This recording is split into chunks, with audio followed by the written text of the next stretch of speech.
not encourage your students. Okay, you're live, Rabbi. Okay. Today is Tuesday. This is more than Okay. No, it is a halacha in Shulchan Aruch in Yeridea. I believe it's Reish Mem Daled, Reish Mem Vav, that if a rabbi drinks, you cannot anymore paskin halacha. Yeah, it's less. Yeah, Rav Ravi is. You want to ask you any questions tonight? That's what I'm saying. He's trying to get me off the hook.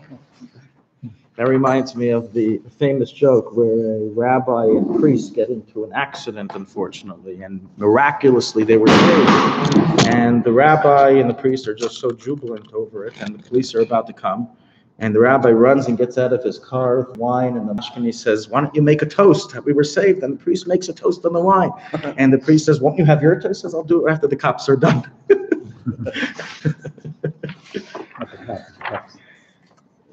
Hope everyone got that. Okay.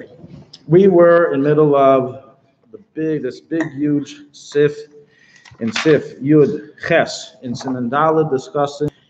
We finished about Natilas Yadayim for waking up in the morning, and we were discussing Natilas Yadayim for other actions. And we began stating that we have made a list thus far, 14 actions that require washing. And as us Jews, we wash our hands a lot. I said already, I think it was last year, of how there was a complaint by some in the media of how the Haredim are using up all the water in the country. I mentioned it last week? No.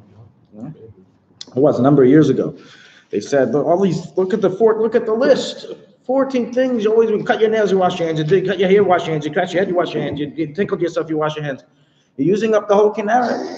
So an intellectually honest journalist who is not from has said that this is a bunch of hogwash and anti-Semitism, as if you calculate the amount of water used up by the non-religious public when they go on all of their monthly vacations in the hotels, it ends up being so much more than even close than it can be the amount that we use. In any event, but the point is that we do a lot of hand washing according to Halacha. So let's review the list, and we're going to go through each one of them tonight in detail.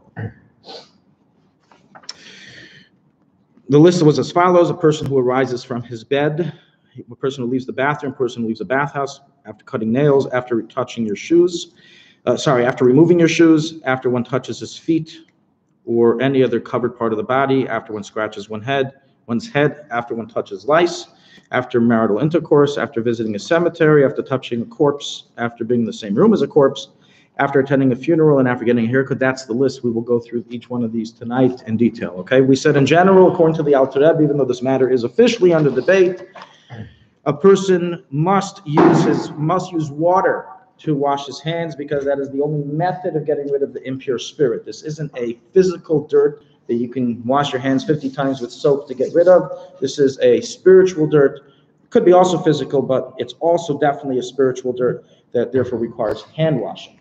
We said that nonetheless, it's not the same quantity or quality of klipa as the morning washing requires, and therefore you don't technically need to use a kli. We said it's a machlekes, but definitely if you don't have one, you can just turn on the faucet. Even though we try to use a kli if it's available. Also, we said you don't have to do 3 times. 1 time is enough. You don't have to do 3 times your hands. Even though, as we'll go through each one, by some of these actions, it became accustomed to do 3 times. But officially, from the Alter Rebbe's perspective, from Halacha, 1 time is enough. You don't have to do more than once. As well, we said that if the hands aren't physically dirty, it is not an impediment to study Torah, despite not having had water to wash your hands, as the spirit of impurity on your hands is not as strong as Bas Melech in the morning, and you are allowed to learn Torah with it on your hands. It's just not such a good idea. Remember what we said: a person who doesn't wash his hands after these things, what happens? If he's a Torah scholar, he loses his Torah learning. If he's not a Torah scholar, he loses his mind. We said that last week.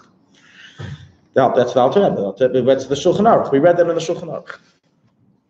Okay, so obviously the best thing is to try to wash the hands immediately, but let's say, for example, in class, if a kid scratches his head and then tells his teacher, "Rabbi, I have to go wash my hands because I scratched my head," he can tell him, "Well, the Ruach Ra we can delay, you can wash later, just go like this on the table, your hands are now officially clean enough to learn Torah," and I'll probably never try that trick again. Okay, so let's go through each one now from our list. Number one, arising from one's bed. The wording here in the Shulchan Aruch and the Alter Rebbe and others seems to imply that even if one did not go to sleep, but simply was resting, reading a book on his bed, he is required to wash hands immediately afterwards. And so rules the Tzfat Shulchan and other Paiskim that it applies even if you did not sleep at all. So there is an approach of understanding in the Paiskim which says that if you lie down in your bed, you should, after you get up, even if you didn't sleep, you don't have to, within 4 hours, you can just walk to your nearest sink and open it up and wash. That's it. Simple, clean washing. But the point is that there is a ruach ra on the hands if that happens. So what is it about them laying on the bed? Very good. So what is it about a bed that brings the ruach ra? So again, this chiddush is not it's not explicit in the ruling in the Shulchan Aruch, but that's the implication. And as I said, that's the way the Tzfat Shulchan rules. So it ends up. So let me first explain the different levels, and then I'll explain the background of why. It ends up that there's 3 levels of washing relating to your bed. Okay, we'll start with the heaviest to the least. The heaviest is a person who sleeps 60 breaths at nighttime. That brings the official bas melech b'chvedo ba'atzma, and you need to wash your hands consecutively 3 times. You can't walk, etc., etc. We then have a lesser level. Let's call it the first cousin of bas melech, that comes to visit your hands if you slept on your bed during daytime for 60 breaths. You can walk, you can talk, you can say brachas if you go like this, but you have this ruach ra, and it's strong enough that by then, remember we learned this earlier in the earlier seifim, chapter 4 over here, that you have to wash your hands 3 times consecutively. No bracha, of course, because it's daytime, but you do the 3 times. It's not part of that one-time washing. We just said you only need it 1 time. That's still, if you slept during the sleeping, it brings about an extra impurity. The least level, as we said, you just lied on your bed. Then that's when we apply the 1 time, and it's good enough. Now, you're asking why. The answer is that we see that a place which is set for a person to do his 1/60th of death activity on a nightly basis attracts impurity. And that's why we find the halacha brought down in Choshen Mishpat and Alter Rebbe's Hilchas Nizkei Gufa Nefesh, Shmiras Gufa Nefesh, that food that is left under the bed is forbidden to be eaten. We once had a whole class on that 3 years ago, if you remember. Some topics in Practical Halacha, Volume 2 of our book. So, no uncovered food. Even if it's covered. Even covered. The Ruach Ra, they take special CIA training. They know how to get through all of the coverings. Don't worry. They know how to get the places that you don't know how they got there. Okay? They can go through. Spiritual. It's spiritual, of course. It's spiritual. It's like asking, how did you get that? It's like asking a ghost, how did you get through the walls? A ghost. But it's only at the top. So in other Correct. words, if you're on your couch. Exactly. It's 100% that nobody says. If a person lies down on his couch And sleep. if he sleeps for less than 60 breaths, you don't have to do anything. Correct. But more than 60 on the couch is a problem. You have to We said if it's at night, then it gets the full bas melech. If it's by day, it gets the first cousin, whatever it is. But that's the sleep that's the issue, not the surface area that you're sleeping on. But a bed is a designated surface area for sleeping, and therefore, if you lie down, you should wash your hands. Now, it doesn't mean that someone, let's say you own a furniture store that sells mattresses. So every time someone tries it out, they have to wash their hands. No, because it's not designated for sleeping yet. It hopefully in the future will become that, but it isn't presently. So it's talking about that this is officially a set place where a person sleeps. Okay. Number 2. So, if you order to. That's, I believe in hotel people sleep on the beds. So, is this same? Of course. Yeah.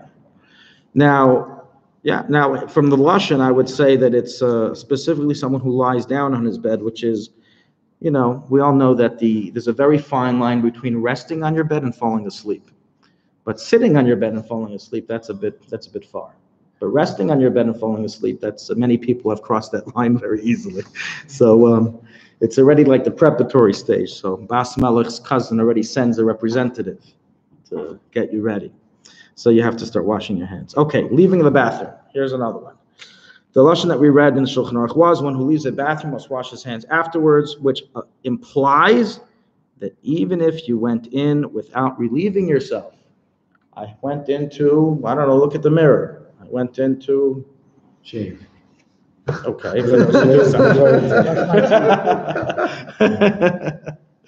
To brush my teeth. Cut your mustache. Hey. Whatever it is that you went into the bathroom for, to throw out the laundry. Many people have a laundry room in the bathroom, the big bathroom. The laundry is also there. Whatever it is, you went in and you're not actually making use of the bathroom for your needs. The implication is that a person has to wash hands, and that is the ruling of the vast majority of the poskim, that you have to wash hands afterwards. That's how the Mishnah Berurah rules, the Pri Megadim, and many other achronim. Even So if the there is Shulchan, even if you didn't use it. nothing in its clothes. Yeah. The fact Just is that a in the- bath, just like we said, the bed is a designated place for sleeping, which is Bas Malach. A bathroom is a designated place of Tumah. That's why you can't learn Torah in a bathroom, right? Now, so this is brought down in the poskim. However, there's question regarding, does this apply today? So we'll already introduce now, I believe when we went through the laws of, I think we skipped this actually. We went through Siman Gimel, we skipped this. Okay. In any event, when we are discussing bathrooms today, in the Halacha, in the modern day poskim, there's a big discussion of, does it have the same status as bathrooms were back then? So how many of you can describe to us the difference between today's bathrooms, modern bathrooms, and bathrooms of, let's say, the 1800s? I can't, I wasn't there. But There was no. so one thing I understand from the description in poskim is that it was dirty. Yeah. The average bathroom back in the day was like the public bathroom of Central Park of today. Super dirty, stinks. There's stuff everywhere on the walls. There was no or drain. like a public school bathroom. There was no drain. Those houses, or are you talking about a public bathroom? I'm talking about all bathrooms back then. There was no drain. No, well, how far back are you going? Oh, I don't know. But I don't know. From the descriptions, 1800s. From the descriptions. No, that's not true. I mean, Where? certainly- It depends where. In the Yeah, castle. England. Bourgeoisie. But not. In the shtetl, they had outhouse. Yeah. Well, Yeah, the that's- Jews are B'nai Malachim, so he's surprised at us. B'nai Malachim, the Jews are the sons of kings.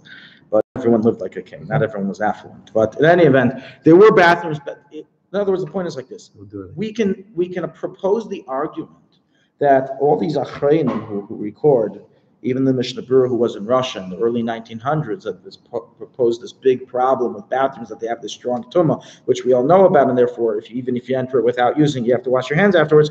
Maybe things have changed today when bathrooms, especially house bathrooms, are clean. They're very clean. They're kept nice. They're kept clean. I'll just give you from the descriptions. Back in the day, from the descriptions in poskim, you see that people used to wipe stuff on the walls. I hate to be so graphic, but it's what's written. People would wipe. You would go into the bathroom. The walls were dirty, not dirty with mud. Okay, so this doesn't happen today. I hope not in house bathrooms. In America. In public bathrooms. Yeah. Oh, you're public schools. So you agree with me, right? No, Public bathrooms. Could happen. Could happen. Could happen. So, but in house bathrooms, it doesn't happen. So some suggest, and there's also another thing that they suggest. Number one, the cleanliness is much better. The hygiene, the cleanliness. Number two, bathrooms back then were used for one thing and one thing only, to relieve yourself. They had no other function.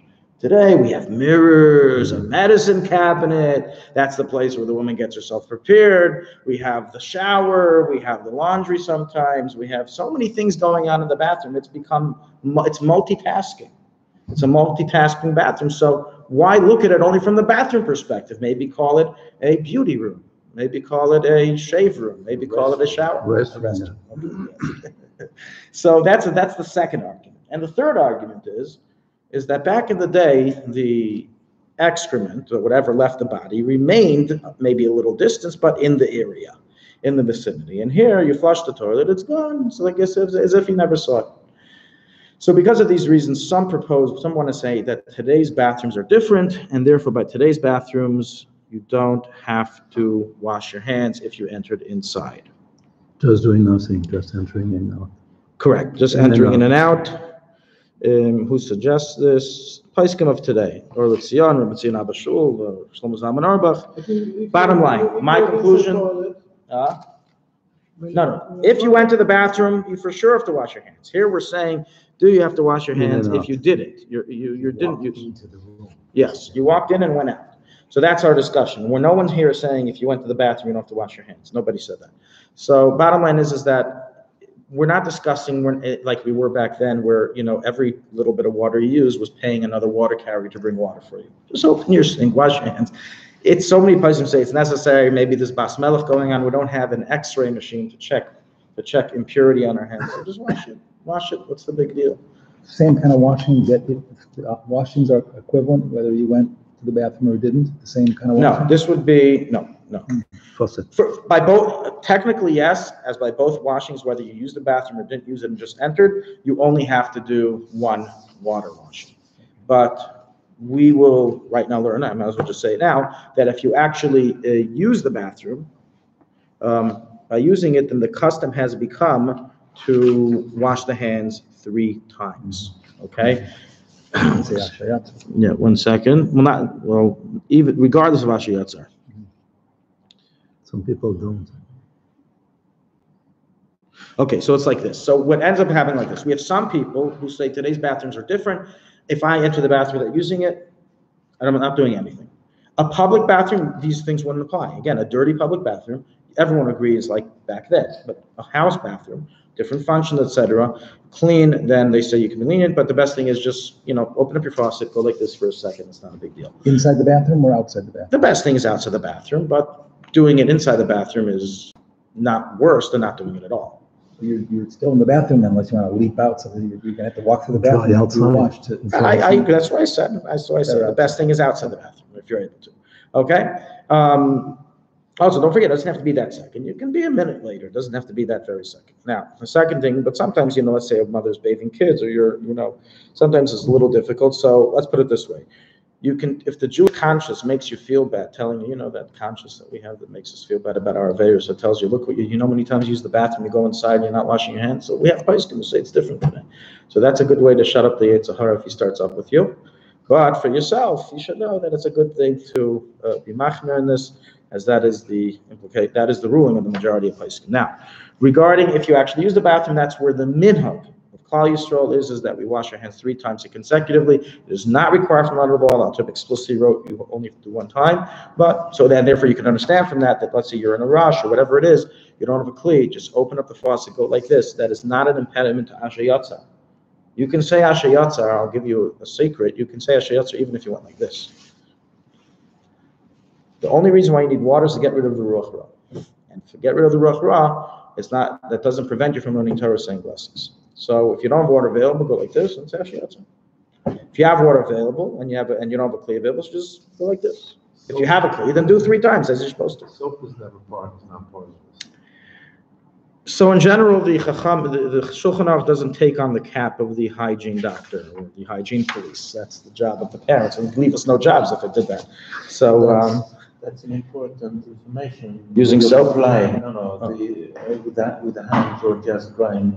Right. Okay. Right. Correct. Yes. Absolutely. So very good. And you also, the only sink you have is usually in the bathroom. Right. So absolutely, you can go ahead. You can do it. You can wash your hands just using that sink, and then go outside and say Ashiyatzar.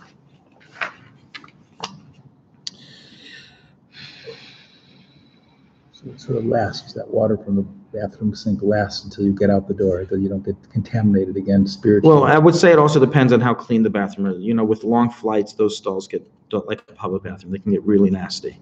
Oh, you're talking about the flights you said? Okay. Yeah, on an airplane. Okay. On an airplane. So if you're able to wash outside, that's the best thing if they'll let you. But if not, then you can just, okay.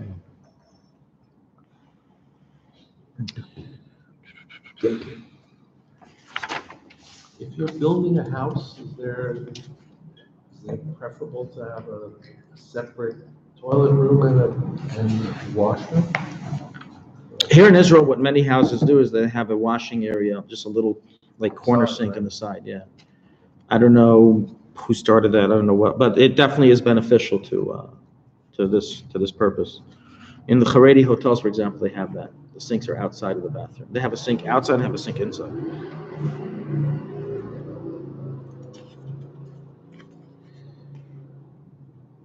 Okay, we're moving on. A bathhouse. So this is like for today's, term a mikvah. Okay, when a person enters into a mikvah, certainly if you use the mikvah, you have to wash your hands. Now, this is specifically referring to a mikvah that contains hot water. Mikvahs that contain cold water, like outside mikvahs, like wells and stuff like that, springs. So officially, that is not a bathhouse. I understand we're using it as a mikvah and calling it a mikvah, but that is not a halachic bathhouse. You can sit in that mikvah and read Tehillim for 10 hours straight, if you physically can endure the cold. But I'm just saying, halachically, there's no problem. It's mutter. Why? Because, but it's a mikvah. Some people think, how can you speak divrei Torah? You're next to the mikvah. This is a cold mikvah. There is no tumah here whatsoever. There's only tahara. There's only purity in this mikvah. But in the mikvahs where they have the steam rooms and they have boiling up temperature, where people go and they soak in the bath in the hot water, that is a real bathhouse. That is considered to bring ruach ra, and therefore, even if you just enter inside the actual bath area, if you enter inside the area where people change, that's one thing. So it has to do with hot water? Correct. It has to do with hot water because it releases sweat, and sweat is tumah. Yeah. Sweat also physiologically releases all of the impurities of the body. So when you go to the mikveh, actually, there's a lot of tumah in the mikveh itself, because the people, they go into the mikveh, they don't take a shower, that's all the sweat of the body. Ever since Adam Rishon sinned with Eitz Hadas, he mixed good and bad with everything. And the mikveh is no different. If you go to mikveh, you don't. No, it's not. I'll tell you also from a very sad fact is that unfortunately a lot of abuse cases happen in like a very, very large percentage. So it's a place of purity, and it's a place where the klippas hang out. Yeah. So if you can take a shower like mikveh, that's the best thing. Those are the best. It's cold. It's cold. The best mikvahs to go to. It's cold. but the sweat is inside The best mikvah to go to is a cold mikvah. Yeah. That's one of the That's whole why. things. On a hot summer day, the they are person with- is inside the water. It doesn't matter. It's not sweat that's first of all, how are you sweating? You're saying if you sweated It's to walking get there. from top Hot to summer bottom. day, you're sweaty, you jump in the It's body, sweaty. that's all with sweat. Right. in the body. So that's not the issue. Then we would say, so anyone who, then maybe the whole outside should be impurity because people sweat when they walk outside. Maybe summer days should have a status of impurity. You have to wash your hands every time you go outside in the sun. This is a place that the area releases your sweat. And also, don't forget that when you have steam, it absorbs steam into the walls. I highly doubt that your sweat from walking down to the Arizal is getting into the walls of the Arizal mikvah. But with steam, it is. It's getting there. So therefore, the place is tough. It seems to be a complicated mix, because on the one hand, we're talking about spiritual impurity. Yes. And yet on the other hand, if we go through some of these things, you're talking about physiological effects. And so it's confusing as to what is really at the essence. The physiological sweat, the physical sweat, it carries with it impurity, spiritual impurity. The physical sweat carries with it impurity. The same way it has Excremental. right, impurities of the body, it has spiritual impurity. So even though you shower and become clean, you still have to wash your hands afterwards. And what about Correct. the urine also? The person who urinated, well, we The said use the urine bathroom. itself has also this spiritual impurity. Like if a person touched urine, Yeah, whatever. it doesn't. It doesn't say that it has. I mean, if a person touched it, does he have to wash hands with water? That's a good question. It actually, I believe it. I listed over here. Let me just check. Because it happens back. Well, no, a person who used the bathroom certainly, and a person touched uncovered areas certainly has to.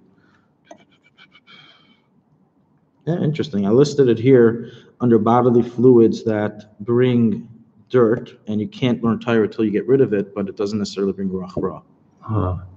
Maybe it's so concentrated, it doesn't go. It's so ruach ra, it's not willing to share.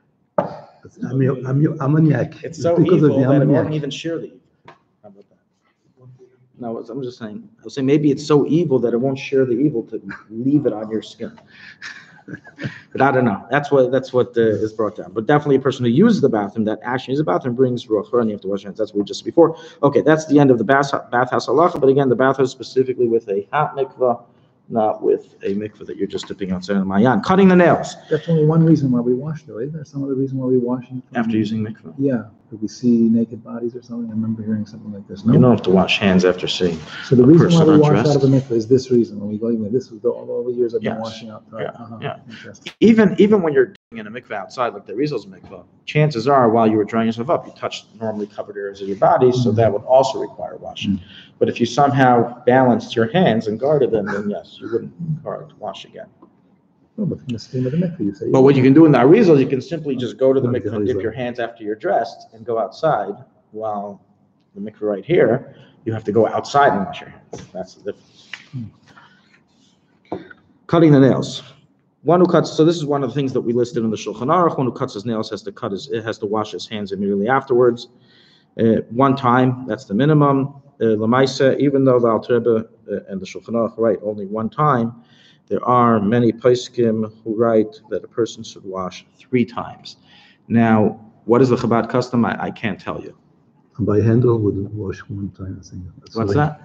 Rabbi Hendel. Yeah. Oh, there you go. After the bathroom, I don't know about the. Oh, after the nails. bathroom? Oh, let me Yeah. go back to the bathroom for a second. That reminds me, the Yeah, Rebbe let's Shab's finish with the custom. The bathroom. Rebbe Shab was a custom that after he went to the bathroom for number 2, he would wash 3 times. For number 1, he would only wash 1 time. Yeah, that's the Right, Rebbe so- Shab's custom. You can also Rabbi Hendel. Yeah. Okay, but that's not right. So today I haven't seen that. Today we just wash our hands 3 times for everything.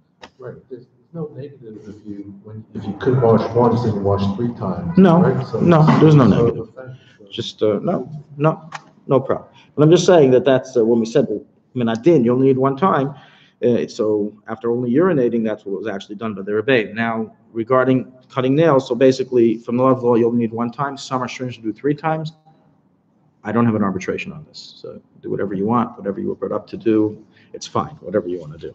I usually try to wash 3 times, but not always. Sometimes I just wash 1 time after cutting nails. Once we're already on this, as we know, you're supposed to cut your nails every Erev Shabbos. Nails themselves represent klipa.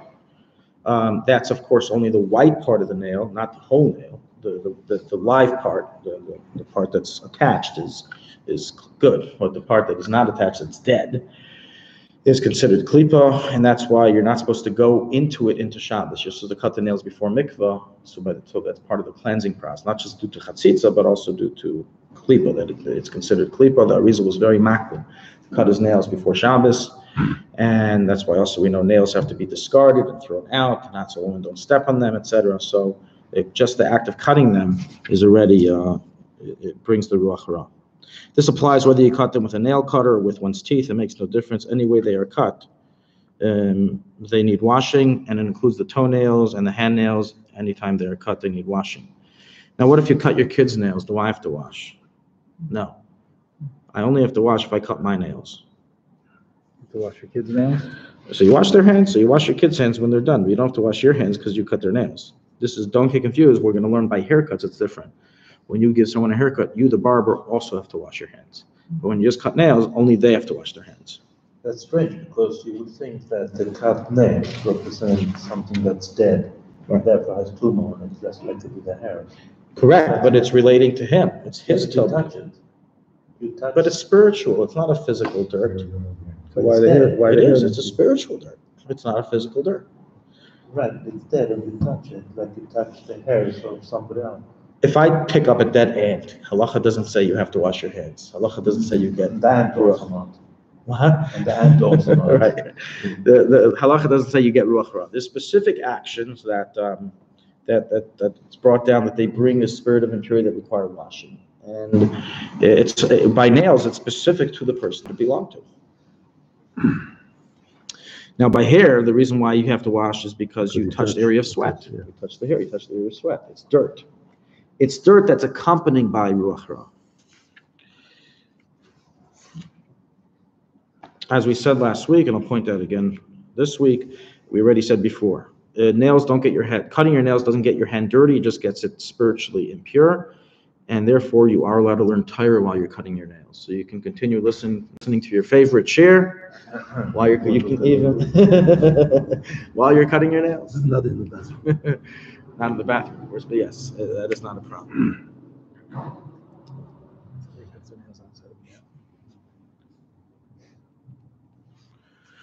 Removing one's shoes.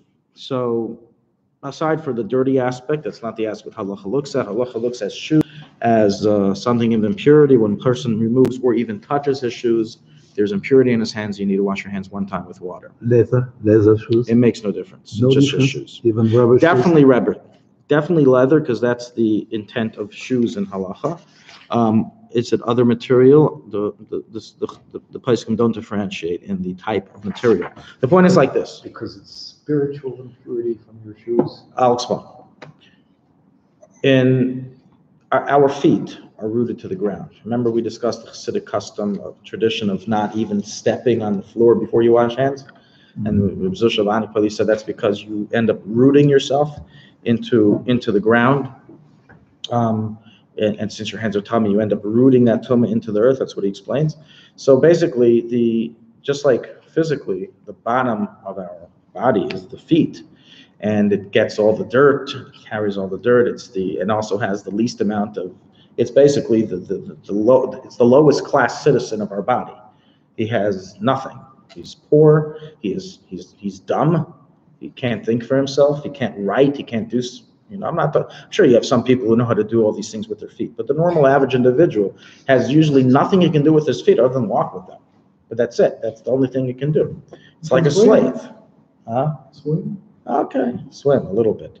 So that's, there's very little it can do. And that's also explained in Akvayim, Yaakov, right? Yud Ekev, this week's Parsha, the Kutetayr, that the whole job of Yaakov is to bring the Yud, Chachma, into the Ekev, the heel, the lowest part, which is where the klippas all hang on to.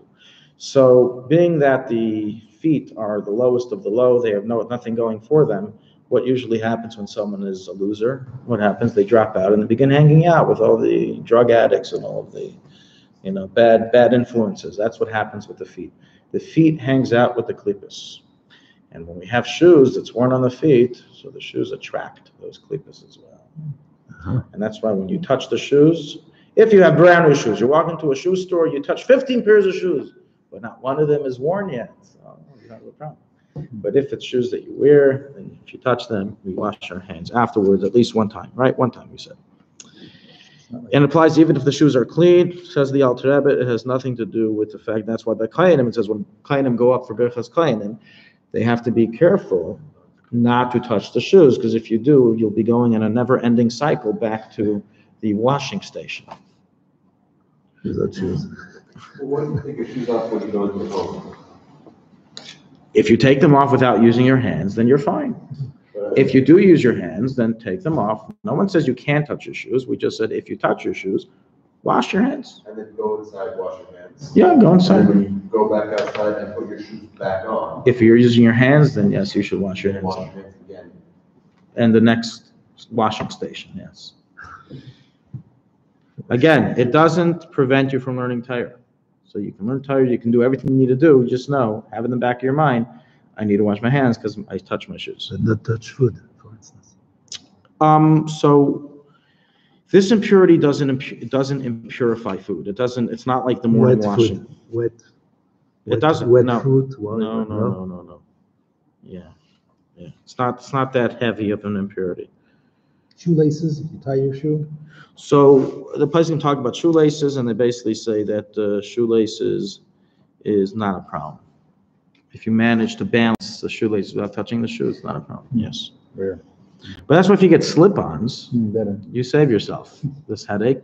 But then you lose out the advantage of being able to tie your shoes in the morning and do like fill-in, right? That you put on your right, left, tie the left. So no matter how you do it, you're going to lose from one side and gain on another side. So I have a question. Why some people, when they put on tefillin, after they wash their hand? I saw people in Montreal so some people doing do that. that, not just in Montreal. I can list And you then about 50 cities and people that do that. So That's what I the saw. reason is because that you ended up touching. Well, that's what we're up to right now. That's leather. That's our next. To do with okay. What's the next? It's in Fusha. Why would touch F. Let's wait to F. Let's finish E and get to F in a moment. Yeah, but the Rebbe said that there's some you have to wash your hand after the Socks is not a problem. You don't have to wash your hands if you touch your socks. One second. Towel to take off your shoe first. Not a problem. Not a problem. So you're not touching your shoes. Exactly. It's only if there is direct contact between the Skin. hand and the skin and the shoe that it's a What problem. if you use just the zipper without touching the leather? Is that still considered a shoe? It's like a shoelace. So we said before, if you touch a shoelace, it's okay. Yes. Okay, socks is not a problem. If you touch your socks, even if you're wearing them, it's not a problem. It's only the Dirty shoe. sock, the underside of the sock, which stays Correct. absorbing the shoe, the foot stuff. What the shoe absorbs and the sock doesn't. That doesn't It may make be, if it's dirty with sweat, you should Sweat, wash your yeah. hands. But if it's not dirty with sweat, there's no, the ruach ra isn't around. What's So the the- logic so the real behind thing is- that? In other words, if it's not the dirt of the shoe, right, it's the proximity The reason is to the because- foot, then shouldn't it apply to socks? Yeah. It's both. It's both the proximity to the foot and as well the fact that it's standing on the ground. The ground, the earth is also a place that attracts Oh. impurity. That's why we see by Mayim Achreinin that it says that you're not supposed to throw it onto a earth ground. Also, the morning wash thrown on earth ground because then it stays around and attracts more impurity where people walk in. So bottom line is that we see that karka oilam has also an impurity to it, and that's why we're careful that things don't drag on the ground like tefillin straps, etc. People walk around in their socks on the ground or the floor. Uh-huh. People walk around in socks only without shoes, so that's touching the ground. The sock touches the ground in that case. So especially Outside. I don't know, maybe good or inside. You know, inside doesn't count. Usually people have tiled floors. It's not directly the earth. It's not the same thing. It's not the Used to same be, thing. it used to be yours. Okay. You want to wash your hands after touching your socks? I'll let you. The dirty socks for sure. I'll let you. Dirty Wow. socks for sure. You have my permission, but don't quote me on it. Okay. Touching normally covered parts of the body. So we said anyone touching normally parts of the body, this already has two issues. Number one, we say that normally covered parts of the body have increased sweat. And because of that, not only is your hand dirty and you cannot learn Torah or say blessings until you clean your hands, but also you need to wash your hands with water, and doing this isn't enough because you also have spiritual impurity. However, okay, that was our alarm. We'll just finish this.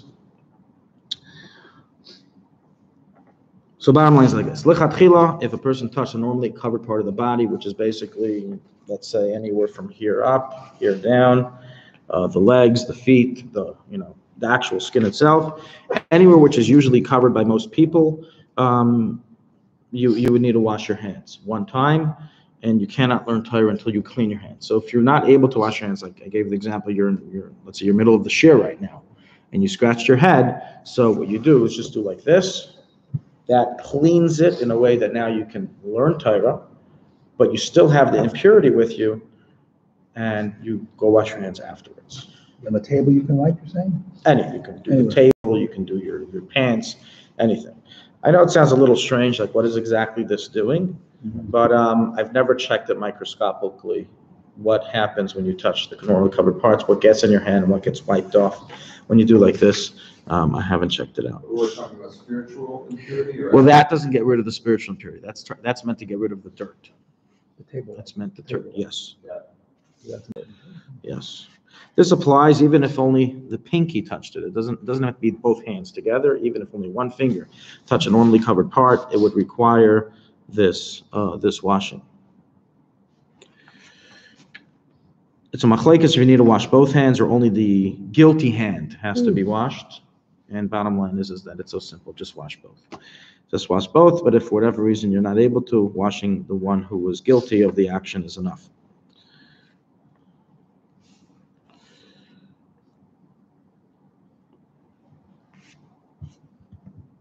So, regarding the feet, in our society, we cover our feet when we walk around. In many Eastern societies, they don't. In Eastern societies, those who live there and walk around barefoot, the feet is not considered a normally covered part, and you're allowed to touch. And if you touch the feet, therefore, it wouldn't be considered that you got tumah on your hands or dirt in your hands. So it all depends if it's normally considered covered or not covered. That's the line of decision of whether you have to wash your hands afterwards.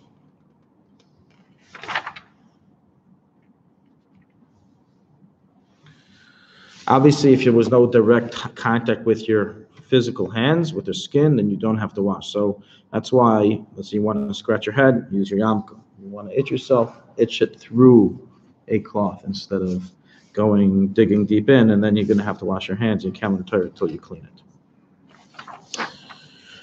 Okay, I'm gonna leave the rest of this chapter What for, about the leather, the? oh, tefillin right, leather? tefillin, okay. So regarding tefillin, let me see where I wrote about that here.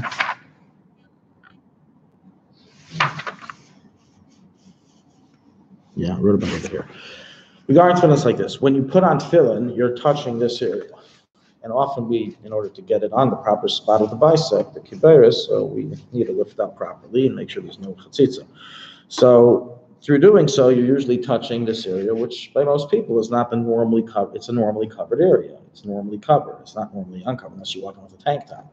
So it's normally covered. So seemingly, it would require that you wash your hands afterwards. The only problem is it looks kind of weird that you're doing this great holy mitzvah called mitzvah tefillin, and then you got to wash your hands after doing the mitzvah. Like, ew, like I got myself tumadik with this mitzvah. So because of that, many poskim say, A, you don't need to wash your hands, and B, you shouldn't. It's offensive. It's offensive to the tefillin. It's not nice to wash your hands. Imagine you shook someone's hand, you go wash your hands afterwards, and they're right next to you. Do you do this with everybody? So tefillins have feelings too. So bottom line is like this.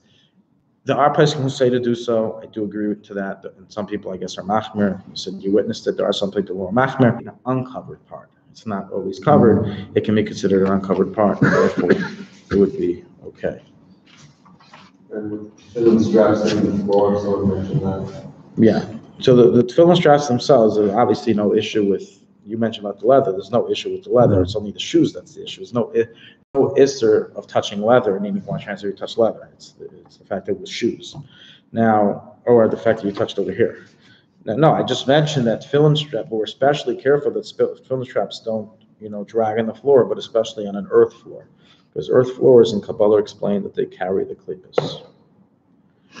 Okay, so I want to stop over here. We'll continue from next week.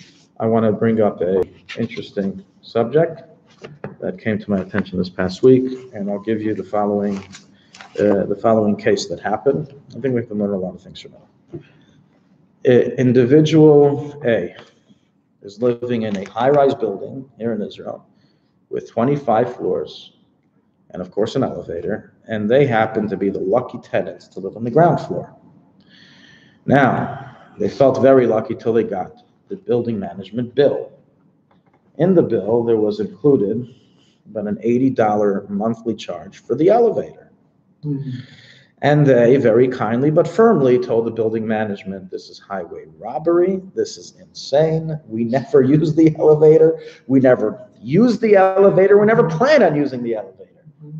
Why should we contribute to the bill of the elevator for other people? What is this, living off other people's hard-earned money? So this was his argument, and of course he had an next door neighbor. There were 2 apartments per floor, and this is like a luxurious building, and so they both decided they're not going to pay, and they didn't pay. They paid all the other payments, and this went on for about 10 years. 10 years later, there was a fire in the shaft of the elevator. The elevator got burnt out. They needed to build a new elevator. It was going to cost them about $200,000. And they were going to charge each apartment, each unit, about $5,000 for the repairs. So they came and asked them to contribute. And of course they said, are you crazy? We haven't contributed 10 years towards the elevator bills because we don't use it. Now you want us to pay $5,000 to build a new elevator in the building? This is a Haredi building, it's for people. They said, no problem, let's go to Beis Din. And they went to Beis Din. So before I get to what Beis Din says, what do you guys think? I don't know. Just like that. Don't you Have to pay. Just like they have to pay for waterproofing the roof, even though they live on the ground floor, just like that. Well, I think they would argue on you on that too, these 2 people. They They say, I don't use the roof. They don't have to pay, but לפנים משורת הדין they have to pay. But now let me change it. Let's make believe each one of you are living on that ground floor and you're being asked to pay $5,000. Nobody will pay. I think they have to pay, but by virtue of the building not pushing them to pay the 10 years, that basically Set a precedent. set a precedent that it was okay. Why didn't they push, by the way? Why didn't they push? Why didn't they push? They're coming to come with the 5,000. You think every building manager has the time and energy to fight? Yeah. You think every building manager does? There are many failed building managements, and it's because of that. They don't have that person. So not all of them do, obviously. Okay, but If you buy a car and you never use the horn, you still have to pay for it. I think that if you look at the contract. yeah, I'm a nice So person, I let's- don't know, I'm what is American, I'm not written- Israeli, I'm not so- used to them. What is written in the contract when they bought the apartment? You're asking a very good question. So the truth is that unfortunately, for some strange reason, in many buildings here in Israel, you're not signing on a contract regarding your building management payments. It's something that's just like in the air, and you just go in and you just Wait, it's not It's even not when they bought written. the apartment. Yeah. They signed the contract, yeah. no, there was nothing about paying There was for nothing elevators. in the- No. There's Ah. nothing. No, that's bad. I news. know, in normal condominiums, from what I know in New York, for example, you have to sign building management contract, and it includes everything, including it doesn't say necessarily elevator, but includes all the building fees, and if you Yeah. read the 100 papers, you'll see it includes It's a elevators. common element. Correct, but I'm saying that is, in my building, they don't have such a thing, it doesn't exist. There's no contract that exists. Well, because it's hot. Okay. No, and every building I've lived in, I've Tel never Aviv. heard. Yes, that's what I said. Different It's a frum building. I said a few times, it's a frum building.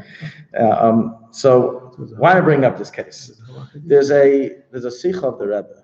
Now, these two people were 100,000% convinced they are correct. It makes perfect sense for anyone who didn't go to law school and is not that much involved in the outside world, just from a pure, looking at your dollar amas perspective. Common sense. Just look, I don't use it. I don't have to contribute to it. Yeah, simple logic. The Rebbe gave a sikha. Oh, it's selfish. If somebody tells you, give me $1,000, I'm going to be selfish, and I'm not giving you $1,000. I don't believe I have to. I believe I'm being unfairly charged. The point is, they live in the building. This is a shared. So that's the argument that they gave, but that the management gave. But they said I 100%. But this is an item that to begin with. It's not like you're asking me to pay for the lights and I'm telling you, well, I'm going to close my eyes every time I go in the building. It's not the case. This is something that to begin with, I would never benefit from. I'm buying an apartment. So- Well, let's continue then. With this logic, the one who lives at the 25th floor should pay more than the other ones. So let's, If he follows the logic. you like the conclusion. I'm just playing devil's advocate here. Let's continue. Yeah, okay. Okay, so Well, can you tell which now version? let's go now to a sikh of the Rebbe. There's a sikha that the Rebbe quoted a number of times the following statement: Das bal habatim is hepech das Torah, which means that the opinion of a balabas, what is a balabas? I'll explain it in a second. Is the opposite of the opinion of Torah. And usually what that's understood to mean, so that's a coinage of a term that's taken from the Tzemach, who was one of the big Mefarshim in Shulchan Aruch and Mishpat. But that's usually understood to mean that, someone who never went to yeshiva, he's an ignoramus, so you ask him a question, he's going to say the opposite of what the Torah says. The Rebbe says, no, that's not the interpretation. The interpretation is as follows. And he proves it from the Tzemach, that anybody who his day-to-day life, his living, is not involvement in Torah law, and when it comes to Jewish law, he's not involved in Jewish law, then even if he's involved he studies Chassidus 24/7, he studies Kabbalah, he studies Jewish history, Tanakh, he's a buck and everything else. But if this is not his field, he doesn't study Jewish law, then when you ask him a question that relates to Jewish law, he will not have the knowledge to answer you. So das balabatim, someone who is ignorant of the subject at hand, is hepech das Torah. It's not just that he won't answer you correctly, it's the opposite. And then he goes further. Even someone who's learned, he went through the Shulchan Aruch, he's learned, but that's not his day job. His day job is he works in the world, he goes out, he does whatever he does. He's not involved in Hira as his occupation. The Rebbe says the following: since his mindset is involvement in the world, so it obviously influences the way he thinks, and it's not possible for him to give an impartial Torah-based view on an answer. And therefore, the Rebbe says that's why in a Bezdin, Halacha is that a person who is a approved dayan cannot sit with someone who's officially a balabas. And a balabas, the Rebbe says here, defines as somebody. So the point is that we see, what I want to bring up from the Sikha is that even somebody who's thinks he's very learned, when a person it's not his occupation, it's not what he does, then you cannot take his opinion as an opinion of truth. Because often it gets tainted to think the opposite of what the answer really is. So I think this is a prime example of this in this case. They went to the Bezdin in Yerushalayim, And the Bezdin paskined that the two tenants are chayiv to contribute the $5,000 towards the elevator. And they asked why. So you have to understand, when we paskin, a shaila, cheshin mishpat, we don't come up with logics in our head. We open up the books. That's what we do. We open up the Svarim, we open up the Shulchan Aruch, and we begin looking up for precedents in the Shulchan Aruch that relate to this case. And we find precedents in which it states that a person who lives in a city and he's already 80 years old and he's not marrying any kids, nonetheless must contribute to pay for the Simcha Hall. Because you live in a community. You benefit from living in a community, and whether you will be using this particular benefit or not is irrelevant to the fact that you need to contribute towards the communal obligations. And that's basically, so that's the precedent of Shulchan Aruch, and that's how they paskin. But the two guys were very upset. They didn't go to Bezdin on condition to lose. They went on condition to win. They were very, very upset. So he told them, I'll give you, to make you feel a little better. I heard this from one of the Dayanim in the story. To make you feel a little better, he told them the following. Logical calculation. He says, how much did you pay for your apartments? So they said, apartments. They gave a number. When they first purchased it. Correct. Let's say $100,000. Now, when you first purchased your apartment, you were purchasing just a single house on that plot of land. How much would it cost you? Meaning, instead of this whole building, you just have your house. That's it. About 10 times more, $1 million. So he says like this. So how did you only get it for 10% of the price? It's very simple because it's a huge building. Now, if there was no elevator in this building, how huge of a building would it be? There's no elevator. Who would run a pie past the fourth floor? So because of the elevator, you got a price to be split by 25, by 50 tenants. Thanks to the elevator. Now you don't want to contribute to it, the little sum that they're asking? Faulty argument. The elevator is a byproduct of the whole thing.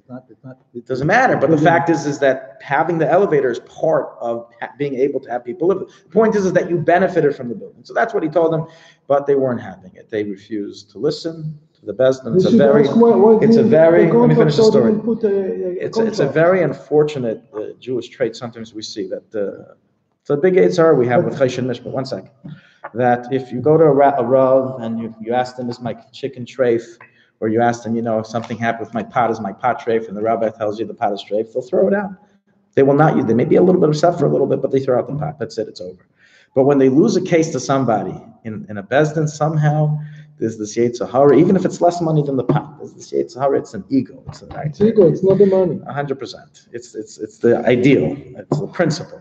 So in this case, these two individuals, what suddenly happens when you lose the case of the judge, then you start assaulting the judge. If you couldn't win in court, then win out of court. So they started insulting the judge. They're not really fit. They started coming up with all these baba ma'aser that there wasn't a fair judgment, blah, blah, blah, and they didn't pay. They got a verdict from the Bezdin. They could take it to secular court. They took it to secular court in Haifa, to one of the courts in Haifa that deals with these areas, and the court ruled that not only are we confirming the judgment of the Bezdin, you have to pay $5,000, but 10 years back you have to pay $700 a month. They lost. That's $70 a month. So they came out needing to pay $15,000. So what do we learn from this? No problem with that. You're loyal. Something they should we have learned addressed from up you. front. Just They surprised them. It should have been in a contract. They should have been informed Yeah, before. I agree with you. So 100%, anyone listening to this, the best thing is to initially always have a contract, and that's not just with building management, that's with everything. You hire an employee, you're renting a part of your house to somebody, always have a detailed contract. Amen. Never trust somebody's piety. Never. Right? It's a klal in Chazal. The Chazal teach us, kabdeu v'cheshdeu, respect and suspect. Respect and suspect. There's a good story in the Gemara. There was a very chashuv individual that came to stay in the house of an Amir. He looked very aristocratic, a very God-fearing individual, but he received this tradition, respect and suspect.